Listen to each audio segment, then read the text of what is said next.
Salve, salve galera, beleza? Aqui é o professor Bruno Souto, da cidade de Montes Claros, Minas Gerais. E hoje, segunda-feira, então nós temos o que? Sociologia, beleza? Então galera, é o seguinte, na semana passada nós vimos a importância da sociologia, os objetivos, as práticas, as considerações quanto à ciência, né? Quanto à ciência e sociologia. E hoje eu disse para vocês que nós iríamos começar essa etapa aí para trabalhar os clássicos. E quem seriam os clássicos aí, galera? Os clássicos seriam Auguste Comte, Emile Durkheim, Max Weber e o próprio Karl Marx. A importância deles para a sociologia, por quê? Porque eles cunharam ali alguns termos que são usados até hoje na ciência, né? Na sociologia, no estudo da sociologia.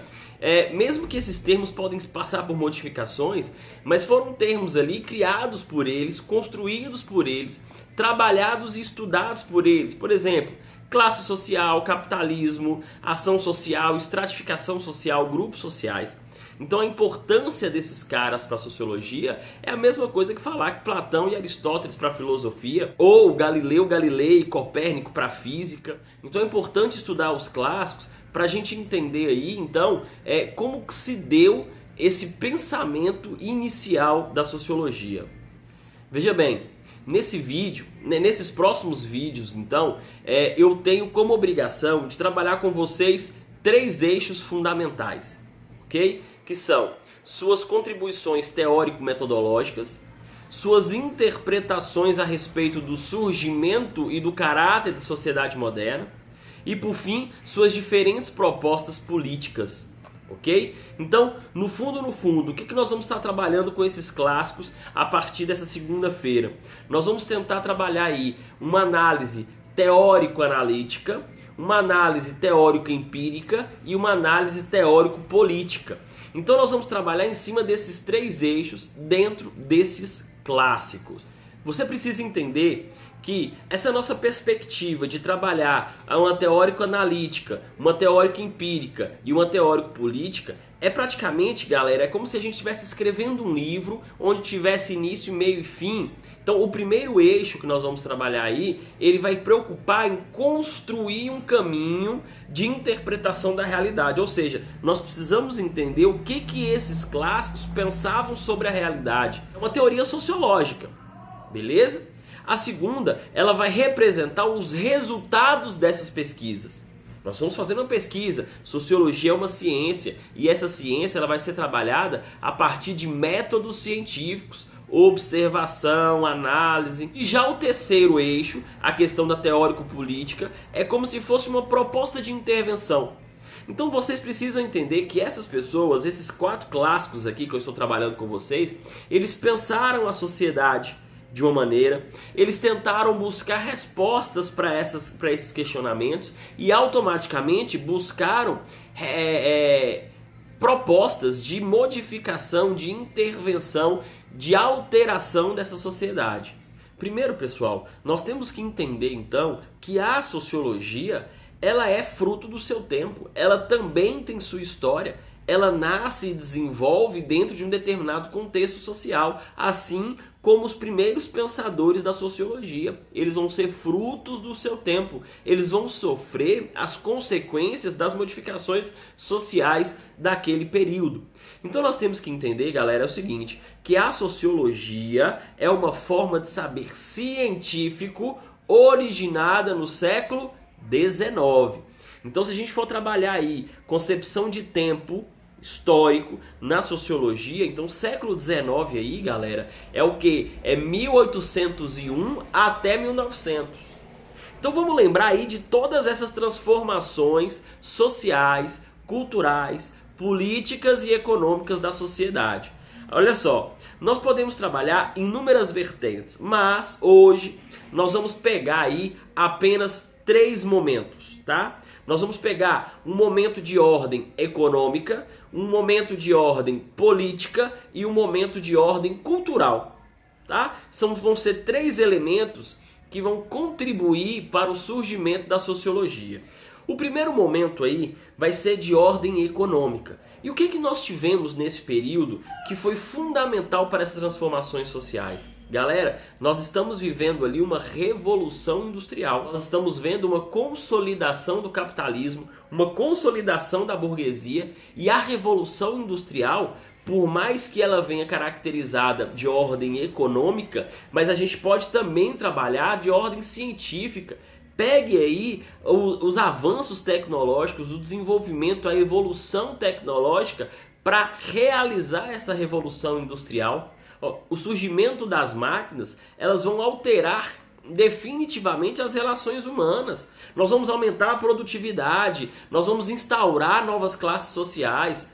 Junto tudo isso, nós temos uma urbanização, mudanças econômicas advindas da migração, tá? Então nós vamos ter a questão da desigualdade social. Eu vejo o que uma revolução industrial ela pode trazer de transformações para o nosso dia a dia. Vamos lá. Agora, de ordem política, galera, nós vamos pegar aqui a Revolução Francesa. Por mais que a Revolução Francesa ela tenha começado ali no século XVIII, mas ela vai ter suas consequências muito mais aguçadas no século XIX. E aí vamos pegar uma Revolução Francesa que ela vai trazer a voz de uma nova classe. Tá? O terceiro estado vai se rebelar, nós vamos ter uma modificação política. O antigo regime ele vai acabar, tudo bem? Ele vai ser colocado em xeque, ele vai ser colocado em questionamento. Então vejam só, as relações sociais advindas das relações políticas, elas vão ser transformadas devido à Revolução Francesa. E por fim, de ordem cultural, como eu disse para vocês, nós podemos trazer até mesmo o iluminismo. Tá? O iluminismo ele vem trazer definitivamente a razão diante das decisões do homem. Tá? Então nós vamos ter aí inúmeros filósofos iluministas, Rousseau, Voltaire, Diderot, D'Alembert, tá? Eles vão colocar a razão sob o holofote. Lembrando que esse iluminismo, galera, a gente pode trazer até antes, lá na questão do Renascimento. Por mais que dentro do Renascimento nós tivemos ali avanços mais artísticos, culturais, mas foi determinante para colocar o homem como ator principal, tá? O antropocentrismo. Então o iluminismo ele vai amadurecer, ele vai consolidar de vez o pensamento do homem, a questão da razão. Immanuel Kant, por exemplo, ele vem falar que no iluminismo o ser humano ele vai alcançar a plena maturidade. Então vejam bem, galera, olha, todas essas transformações elas foram decisivas para o processo da sociologia como ciência. Naturalmente, o conjunto dessas transformações precisava ser explicado e compreendido pela razão humana. Porque veja, todas essas transformações, o homem coloca aquilo como uma crise, como um caos, como transformação. E isso gera medo, isso gera dúvidas. E é neste momento que o homem vai começar a se perguntar o quê? Quais as causas dessas transformações? Para onde elas vão apontar, qual é o norte disso, de que modo elas alteravam as formas de sociabilidade humana, o que fazer diante desses novos fatos. Então estes questionamentos eles vão levar e conduzir o homem a pensar a sociedade, a pensar as transformações sociais. Galera, então para a gente começar hoje falando sobre os clássicos, nós vamos falar primeiramente sobre Auguste Comte. Esse cara aqui do lado, ó. Beleza? Auguste Comte, galera, ele nasceu no dia 19 de janeiro de 1791, na cidade de Montpellier, tá? Ele veio de uma família católica e monarquista. Em 1816, ele é admitido na Escola Politécnica de Paris e em 1817 ele se torna secretário de Saint-Simon. E esse cara também foi importante. Por quê? Porque os pensamentos dele conduziu Auguste Comte para ser considerado hoje o pai da sociologia. A partir de 1830 ele vai se tornar professor dessa mesma escola e Auguste Comte ele vai ter uma influência enorme da matemática, dos estudos matemáticos e dos estudos científicos tecnológicos. Por quê? Porque esses estudos vão refletir a questão do progresso e do desenvolvimento, que é base do pensamento positivista. Também tem um ponto muito interessante, é que ele acaba criando uma religião. Só que essa religião trabalhando com a ciência acima de qualquer coisa. Essa religião ela vai fazer muita fama aqui no Brasil também. E o pensamento positivista, galera, vai ser utilizado até mesmo na nossa bandeira, ordem e progresso. Esse é um dos lemas do positivismo. Auguste Comte, ele vai vir a falecer no dia 5 de setembro de 1857. Entre suas principais obras nós temos o Sistema de Política Positiva e o Curso de Filosofia Positiva. Então, como eu tenho falado aqui para vocês, Auguste Comte, influenciado por muitos anos aí pelo seu tutor, o Simon, ele vai ser considerado o pai do positivismo. E o que é isso? O que é positivismo? Bem, nós podemos definir o positivismo de duas maneiras, numa dimensão filosófica e na dimensão sociológica. Na dimensão filosófica, o que significa? O positivismo ele vai corresponder à ideia de que a ciência é a única explicação legítima para a realidade. A dimensão sociológica, ele por sua vez, é uma maneira de entender o uso do método científico na sociologia. Ou seja, trata-se da noção de que a sociologia ela deve adotar os mesmos métodos das ciências da natureza. Olha, viu aí a influência dele da matemática e do desenvolvimento científico e tecnológico? Então vejam bem, ele pensava que a sociedade, ou seja, a sociologia ali, o estudo da sociologia, poderia ser trabalhado a partir dos métodos científicos. A dimensão filosófica do positivismo corresponde às famosas leis dos 3 estados de Auguste Comte, que seria o estado teológico, o estado metafísico ou filosófico e o estado positivo, o estado científico, ok? É nesse momento que nós vamos ter a definição, a concepção de ciência para Auguste Comte. De acordo com Comte, cada uma dessas fases, o homem ele vai ter diferentes formas de explicar os fenômenos da realidade. É como se fosse uma escadinha mesmo, ok? E dentro dessa escadinha é como se o homem estivesse passando por um processo evolutivo. Então, no primeiro estado teológico, ou seja, naquela busca, naquela tentativa de explicar as coisas, o homem no seu estado teológico explica os diversos fenômenos através das causas primeiras, em geral personificada em deuses, ok? Estado metafísico ou filosófico, as coisas divinas elas vão ser substituídas por causas mais gerais, as entidades metafísicas, ok? Então é nessas entidades abstratas, ou seja, as ideias, que nós vamos buscar as explicações das coisas. E aí, num determinado momento, nós evoluímos para a terceira e última fase, o terceiro e último estado, que é o estado científico ou estado positivo, que é o homem, então, tenta compreender as relações entre as coisas e os acontecimentos através da observação científica. Resumindo, para Auguste Comte, essa nossa evolução seria da seguinte maneira. A primeira fase, a fase da religião, representaria a nossa infância, a infância da humanidade.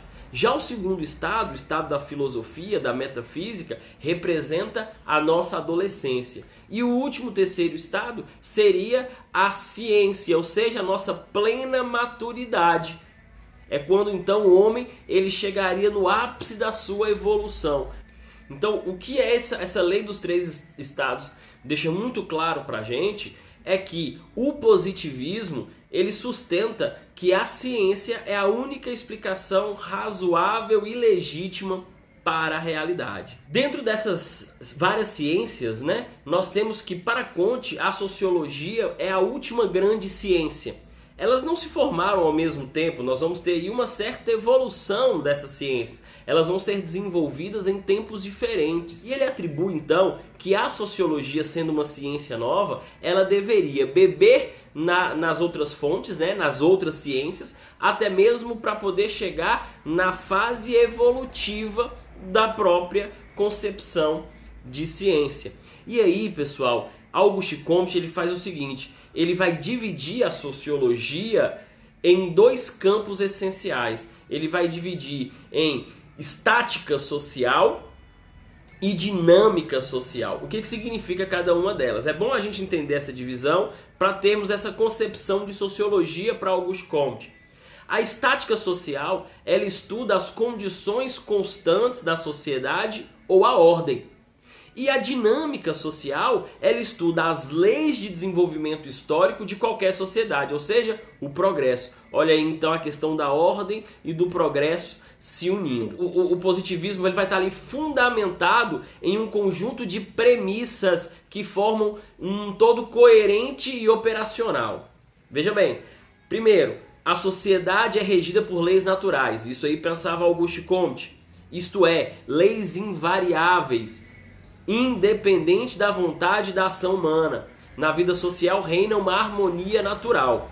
2. A sociedade pode, portanto, ser epistemologicamente assimilada pela natureza. Por isso essa relação das ciências da natureza com a sociologia. 3. As ciências da sociedade, assim como as da natureza, devem limitar-se à observação e à explicação casual dos fenômenos, de forma objetiva, neutra, livre de julgamentos de valor ou ideologias, descartando previamente todas as noções e preconceitos.